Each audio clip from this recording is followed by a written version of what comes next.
La relation, elle est très ancienne parce qu'elle est née avec l'inauguration de la Cité des Congrès, quand j'étais maire.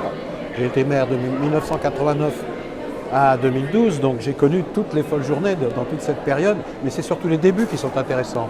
Quand on a inauguré la Cité des Congrès en 1992, j'ai sollicité René Martin pour faire en quelque sorte un programme d'inauguration. Et là, il a eu l'idée, je dirais géniale, de faire jouer par différents orchestres pendant un week-end l'intégrale des symphonies de Beethoven, toutes les symphonies de Beethoven. Ça ne s'était jamais fait. Et puis après, il est revenu me voir, mais pas tout de suite, quelques années après, et il m'a dit, mais si on faisait un événement musical à la Cité des Congrès qui ressemblerait à ça, on occuperait toutes les salles, ça durerait le jour, presque la nuit, pendant plusieurs jours, qu'en penses-tu? Et là est née l'idée de la folle journée. La première édition, c'était avec Mozart. René Martin, qui est le directeur artistique qu'on connaît bien maintenant, et qui est un homme de grand talent, qui connaît bien les artistes, qui aime les artistes, qui est capable de faire venir des artistes du monde entier.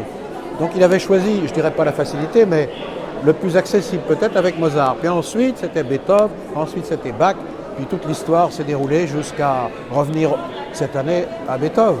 Mais ce qui est très intéressant dans la folle journée, c'est qu'au-delà du lieu, au-delà de la programmation, il y a aussi l'idée d'aller vers le plus grand nombre de publics nouveaux, les jeunes, publics scolaires notamment, en faisant jouer les harmonies municipales, les écoles de musique, les conservatoires, notamment avec le kiosque au milieu de la Cité des Congrès, et puis aussi en s'adressant à des publics qui sont très très éloignés de la musique classique, souvent parce qu'ils n'ont pas la chance d'avoir été initiés, parce que parfois ça leur fait peur, parce que parfois il y a le prix qui les rebute, ou parce qu'ils ont des problèmes d'accessibilité, je pense aux personnes handicapées ou aux gens qui sont dans la difficulté.